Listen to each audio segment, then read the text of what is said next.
में बातें करते हैं, मतलब करते हैं ऐसा लोग, या फिल्में बनती हैं उस पे उस तरीके से। और धर्म में इस तरीके की बातें नहीं होती है। धर्म कहता है कि सब। महाकाल कौन है? कौन है आपके मुताबिक, कौन है? तो महाकाल बताओ तो कौन है महाकाल? आप बोल रहे हो टाइम मशीन की बातें वो कर रहे हैं, तो हमने नहीं किया टाइम मशीन की बातें। महाकाल कौन है? काल क्या है?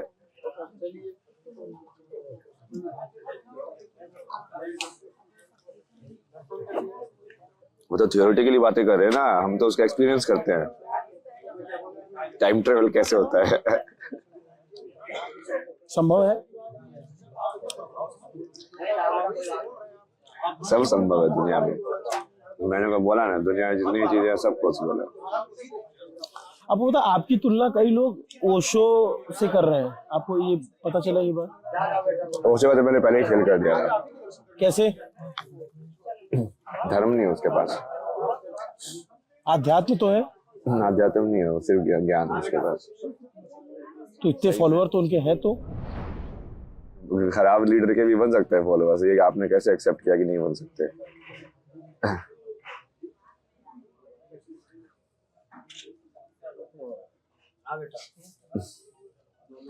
आशा नाम के नहीं है फॉलोअर्स। बड़े बड़े क्रिमिनल्स के, इग्नोरेंट या 10वीं फेल लोगों के फॉलोअर्स नहीं है। इस दुनिया में फॉलोअर्स बनाना बड़ी बात है। पागल तो लिया है, किसी के पीछे पड़ जाती है। दो तरह के लोग हैं इस वक्त। एक जो आपको देख रहे हैं और बहुत आपकी बातों से इम्प्रेस हैं। एक कह रहे हैं कि यार ये एक बिगड़ैल बच्चा है जो घर से निकल गया और जो है इसको इलाज की जरूरत है। इलाज की जरूरत तो करेंगे ना, इलाज दुनिया का करेंगे इलाज। ऐसे बोलने वाले बहुत थे ना जो अभी कॉल कर रहे हैं ना, जो आप बोल रहे हो माता पिता परेशान है, यही भाषा बोलते थे वो भी। आ जा रहे हैं ना पलट पलट के।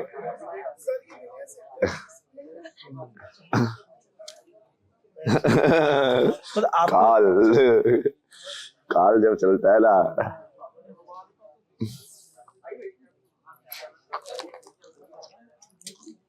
देखते हो आप खेल। मैं तो कितने टाइम से बोल रहा हूँ तुम खेल देखते जाओ, तुम कुछ नहीं करते।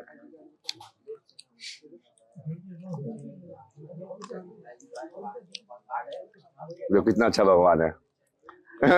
सब बोला कि सारे काम मैं करूंगा।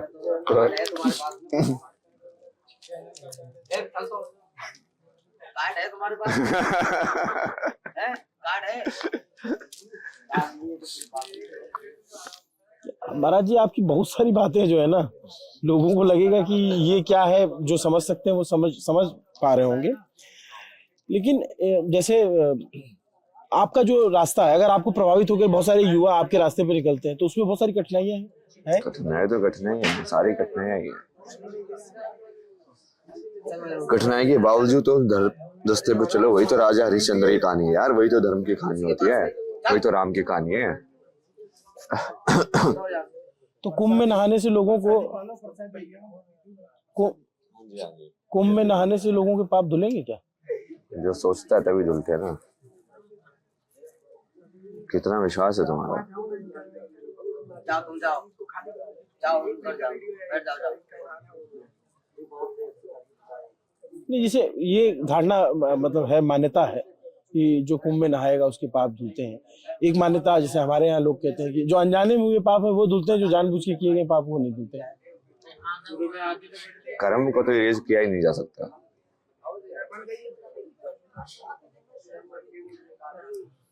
कर्म के इंप्रेशन को, इसलिए उसको इरेज करने के लिए तुम यदि मान रहे हो कि पाप धुल रहे हैं, तो कहीं ना कहीं उस कर्म को तुम पूरा जी रहे हो। इन वे तुम उसको लेट गो करना सीख रहे हो।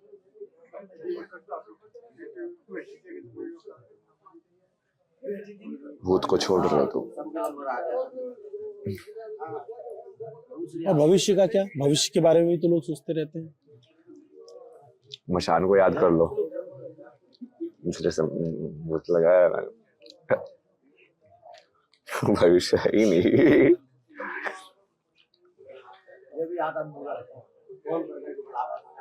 लोग तो भविष्य के लिए ही काम कर रहे हैं, हमारा फ्यूचर बेहतर हो, हमारे बच्चों का फ्यूचर बेहतर हो, तो ये कर लो, ये गाड़ी लेनी है, ये घर लेना है। तभी तो फंसते हैं।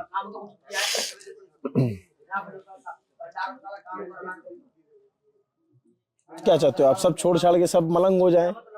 नहीं नहीं, ये तो जिनको बताया था ना वही था ना, कि तू हारेगा या जीतेगा तेरे हाथ में है ही नहीं। भविष्य की चिंता करके कोई फायदा नहीं है। तेरा कर्म तेरा धर्म है, इतनी शक्ति से तो ये तीर पे चढ़ा के धनुष बाण के ऊपर मार सकता है।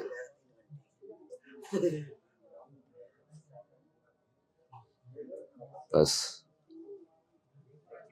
मेरे आखिरी 2 सवाल हैं। आपने जब ये यात्रा शुरू की, या जब आप स्टूडेंट रहे थे तब भी आपको इस तरह के इंट्यूशन आते थे, इस तरीके के थॉट्स आते थे, या फिर ये आगे चल के जब पढ़ाई लिखाई छोड़ दी उसके बाद ध्यान आया?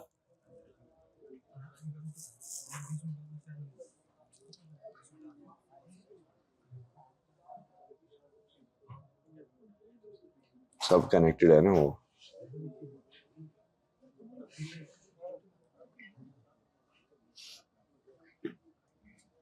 स्टूडेंट से लेके आगे तक। आपके पुराने दोस्तों से बातचीत होती है, आपकी जो स्कूल या फिर जो आपके कॉलेज टाइम में दोस्त रहे हो? कोई दोस्त नहीं है, सबने छोड़ दिया था ना उस टाइम पे। इन्होंने बोला ना, ये भगवान ने मेरा बढ़िया फिल्टर कर दिया था दुनिया को। कभी किसी से प्रेम हुआ आपको? राधा मिली थी ना मुझे एक बार।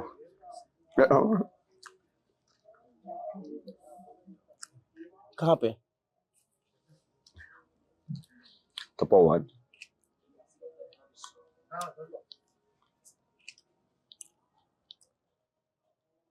कुछ याद कर रहे हैं आप? देखा मैं क्या कर रहा था।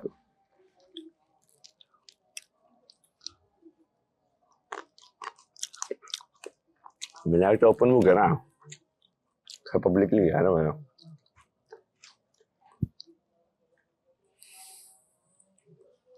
उससे मेरी शक्ति की सिद्धि पूरी हुई थी, संकल्प सिद्धि। क्या संकल्प था आपका? धर्म की स्थापना।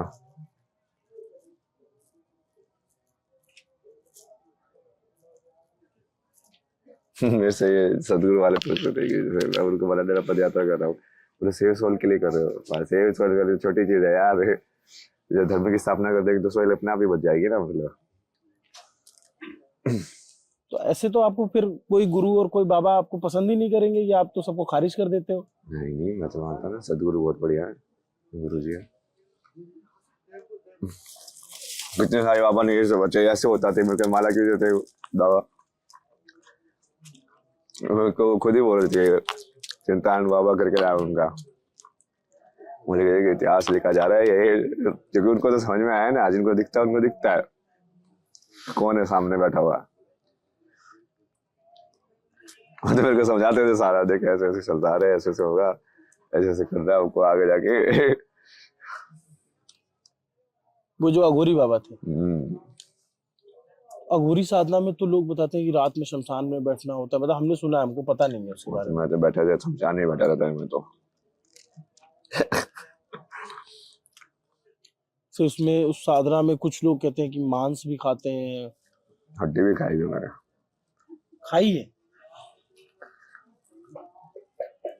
वही बता रहा था, तो जाओगे तो बहुत कुछ पता चलेगा। जो मानव शरीर की हड्डी खाई है? पता नहीं यार क्या दिया था उसने। जो उसने दिया मैंने खा लिया।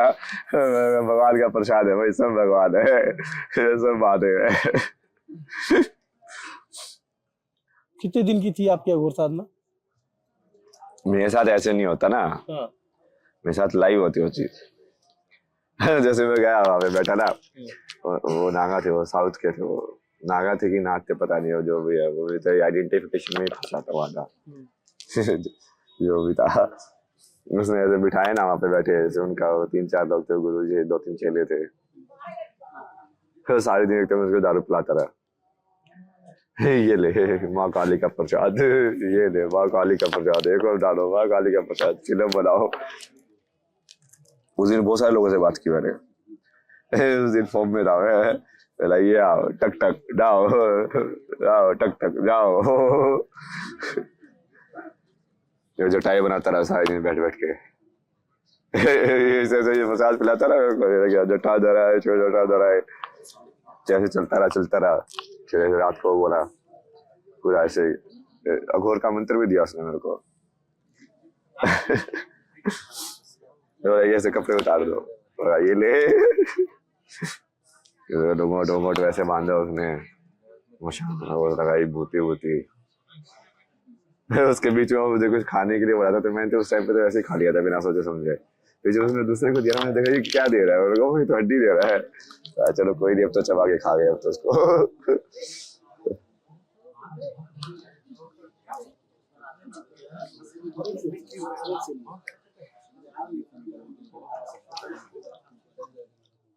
ये कितने दिन चला? एक ही दिन की बात है ना। एक दिन में अघोर साधना तो होती नहीं, तो मतलब आपको बस मिला हुआ है ये? मैं तो इंट्यूशन से अपने आप सिद्ध हो जाते ना मेरी चीजें। अच्छा। एक दिन से अघोर साधना नहीं होती, किसने बोला आपको? मुझे ऐसा लोग कहते हैं कि बहुत सालों साल तप करना पड़ता है। वो तो तुम्हारे ऊपर है, तुम्हारे कर्म कितने हैं, तुमने कितनी ब्लॉकेज लगाई हुई उसके अंदर।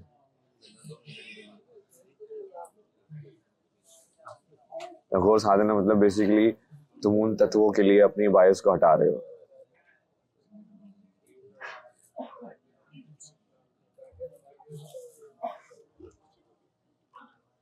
माने तुमने एक सेकंड में हरा दिया, हाँ, कोई body consciousness, no body consciousness.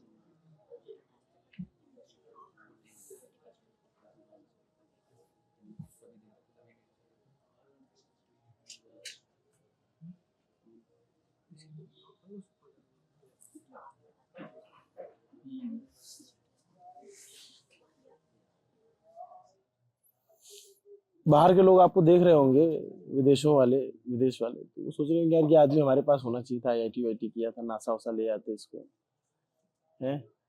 और ये जो है मलंग हो गया। बाहर लोग क्या देखेंगे, अहंकारी लोग ऐसा। वो एक चीज और मैं चलते चलते पूछ लेता जाता हूँ, चमत्कार होता है क्या? बहुत सारे बाबा चमत्कार के दावे करते हैं, कोई पर्चा लिखता है, कोई हवा में पानी राख बना के निकाल देता है, कोई कुछ करता है, वो चमत्कार दिखाते हैं। चमत्कार जैसी कोई चीज होती है क्या? सब होता है, जो आप सोच सकते हो सब हो सकता है।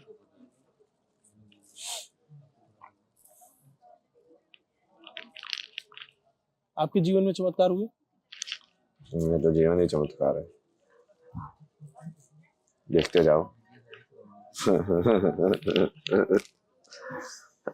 अद्भुत है आप, और आपसे बातचीत करके जो है अलग ही दिशा मिलती है, अलग तरीके की बात होती है, और आपसे घंटों बैठ के सत्संग किया जा सकता है, आलती पालती मार के इत्मीनान से जो है कि बैठे रहे आपके साथ जो है, और सत्संग चलता रहे। एक सेकंड भाई साहब, क्लोजिंग दे देने दो यार। क्लोजिंग तो बढ़िया है, सही है। तो मैं जो है आता हूँ, प्रसाद तो खिला दीजिए। लाइए भाई। अन्नपूर्णा माँ, सबका अन्नपूर्णा गृह। तो ये कुछ सालों पहले तक जिनको अभय सिंह के नाम से जाना जाता था, ये वो अब कहते हैं कि मैंने अपना रास्ता बदल दिया है, और अपने 3 नाम बताते हैं, और जो साधुओं के दिए नाम है वो तो है ही। इनकी कहानी बड़ी रोचक है, और इनको मिलने के लिए बहुत सारे लोग सुनने के लिए बेताब है। यहाँ पे बाकी सारे लोगों का जमावड़ा लगा हुआ है, इनसे बात की जाए, इनकी कहानी को समझा जाए। बहुत सारे लोग सुन रहे होंगे इनकी बातों को, और आप लोगों को समझ में आ रही है इनकी बातें हैं?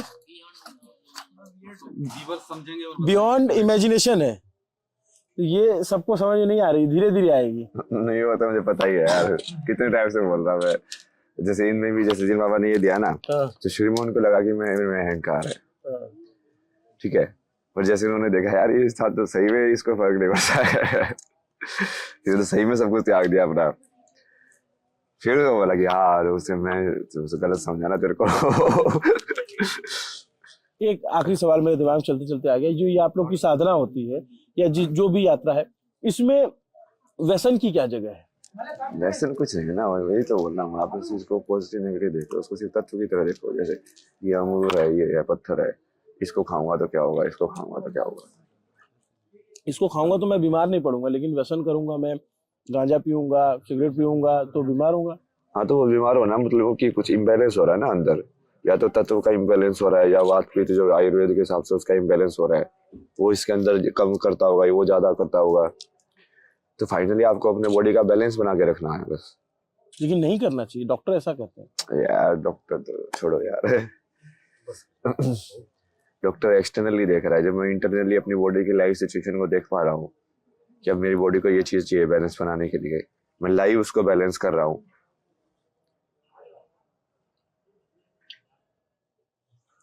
तो इनकी अपनी मान्यता है। हमारा मानना ये है जो ये धूम्रपान और तमाम चीजें वो सेहत के लिए हानिकारक होती है। नहीं हानिकारक तो होती है वो, वैसे उसमें वो दिक्कत नहीं है, बट वो हानि तो तुम वैसे भी कर रहे हो ना। अब ये तुमको पता है धूम्रपान सेहत के लिए हानिकारक है, तो इतने सारे पूरा इतना पोल्यूशन, इंडस्ट्रियल रिवोल्यूशन करके तब नहीं समझ में आती थी, तब ये तुम्हारी बुद्धि कहाँ थी।